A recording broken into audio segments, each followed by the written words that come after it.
Ole tuntum chu motor lampang kan tilang vak don lawa wallpaper lampang dei ani don ani wallpaper po hi kan siam chuak thei veka du design in kan ti thei vekani tuna hian forest department ho an museum kati mai kai chuan ran salem te katiang an da na tur mun kha a box te na showroom kha sairanga hian wallpaper hi anon ordera keini hian a sample hi sili kan va pe a hei thingzia angchi te chi sang khan kan va pe a tuna hei kan phar hluai hi hei an thlang ta a ki kan muang khian khitlai adum chin zela khian kan belanga chunga son ramsalem te chi sang an la da na tur ania chung chu hei order kan huwa kan naw te ho nen kan han thok thla a an mun ma hi nuam em boka hei voini hian bel turin kan thok tha a kan bel mop don ani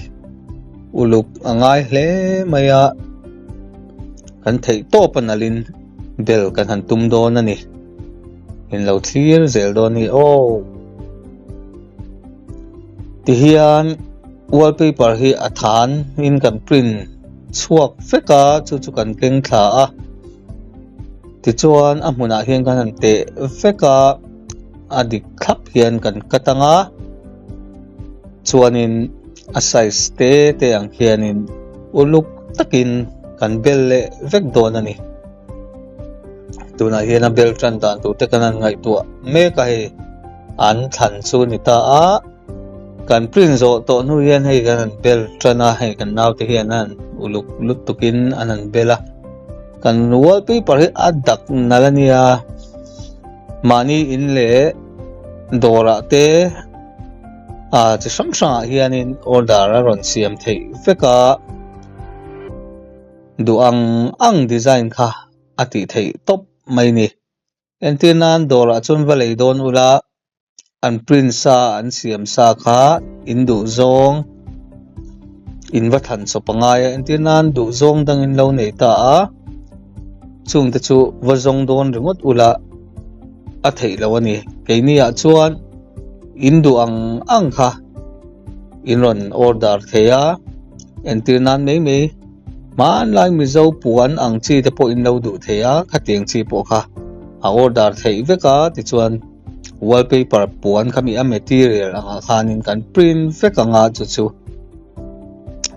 mani ina te dora te office a thleng po in ti khan kan bel sak thei veka ati vek thei ni he ti hian kan che tlat na te poi gan tilang ve re duwa kan bela ti hianin e tur te tiffin te kan pai tha a sa te kan leya kan hantia chol hadam chung zokin hei sairang lui kam vel te chia dai leya ti chuan hei kan thona bula hian swimming pool te po lo om veka anuam ani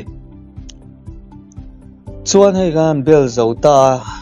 alan dan hi ni ta moi khop maya ke ni chon moi kan han ti em khopa alang pui ta vek mai ni ti hian heng howi ti hian kan bel zo to na te chu ni ta a hei ti hian moi takani moi tak thing zirang nal deuh mai ania hemi wallpaper kan print na hi ti chuan kan bel zo to nu in kan an tlan hole tawang fanga hun po kan mang nuam kan ti hle a chuan hei kan na tho tle ma zong hi kan tilang le zoi nga hei hi a side cover ate hian kan bel do na maro chu kan abak hi kan bel zo to nu ka la man to lo na trul sang hianin chuale angaya ke hian kalak lo hi chon midang hian lamman hek lo mo tiang vel chu kan lani nok ani hei hi an moi reu ngotang a bel tur hi hemi a zo to na video hi kalo la to boxi lo hei chi hi ka kalma khan kalamana min lo sathiam te u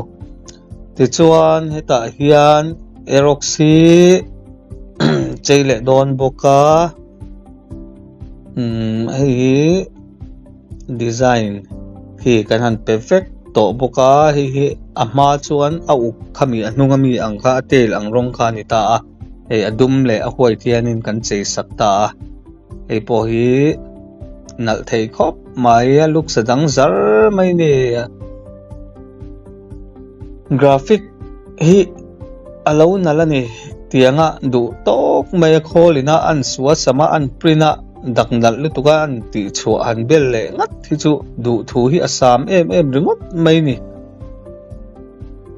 ti chuanin a full body du kher lo po kha mani du lai te po kha chei vek theya tuna hian full body hi kan discount me ka two wheeler a hian cheng sanga kan ti top mai ni cheng sanga kan khung top mai ni a design hi a haramo olemo po ni se i cheng sanga kan khung topa design te hau tak ve em ani gan be rei a chang chuan design hau tak deuh phei chu khoi rei lo ngai ve lutuka kan na hi a hau tak ani chu wang chuan kan na hau tak ang hu hian ain phu lawem o price nen hian te kan ti ve rum thina ta hian zoom 160 hi kan han chei le boka kan han graphic le boka ki asente avarte kimi ang kianin kan tuam don ani ki arong ki chu kan muangin ki tiang kin ta a ti chuan he tiang hi rep that na pakhat chu arang tur te lo dala chuan PPF ang deuh hian arong kha avong ani chumo nisa emdak theilaka te avonga mani du lo hun akhan hi le me ani meya saldon tepon tikhan hi a rong tepo lo thar sura atharangin lo vong le kha that na em pakhat aniatin a market a po chei sa ngat phei chu sal po atinuam le zual bi kani hei ti hian alandan chu ni ta nal teu takani nal top sanir ngot mai ni hei he zoom hi color combination ki nal lutuk a trial dan po hi tok chi anei tu te po an lung oi thok hatin kan ria kan lom viawani ke ni lam po heta hian mi zo puan hi entor ka hian khimi advisor sir te a hian ti du a nei to pa hian du common lo a chei dan te hi hei nal dang dai le riau hei po hi tiang han idea thatak takin on nei ani tu lam te po hian chuan heta hian aerox thau hi tlu gran to na ni a ki anime ho milem angkhanin hei bela du'a kanan print chu saka kanan bel sakle mapa hei po hi one piece aniem moi le thau mai hei po hi tiang han arang te po hi hei tiang kan lia khu nan khan thalut tu kani moi boxi aluk satidang lam vek thau boxi hi ti khian le lama chon dang a vuat a le lama dang milem dang ti khana om ta a hi an bel zo to nu chuan alandan chu hi lo ni le ta a an en chiang te u chuan kan channel te khongai takin milo share sakula milo subscribe lo te po khan milo subscribe sakzel ula kan wan ti em o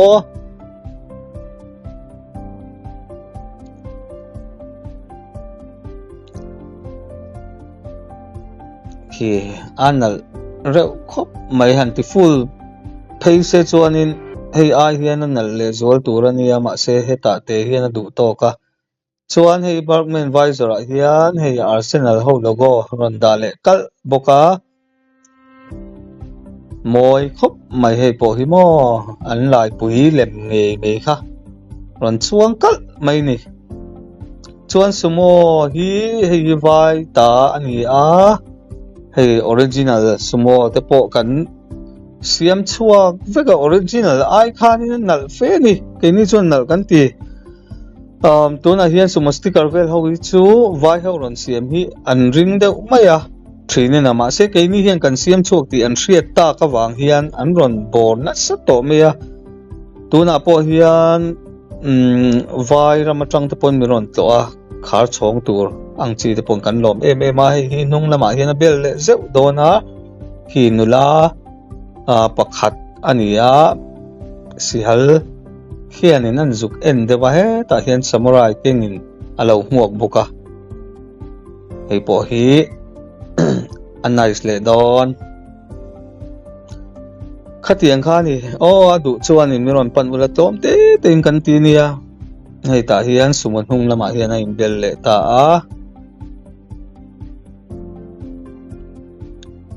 alandan ki zan ani to hi duangin a fia chi alo zan thil ani to mo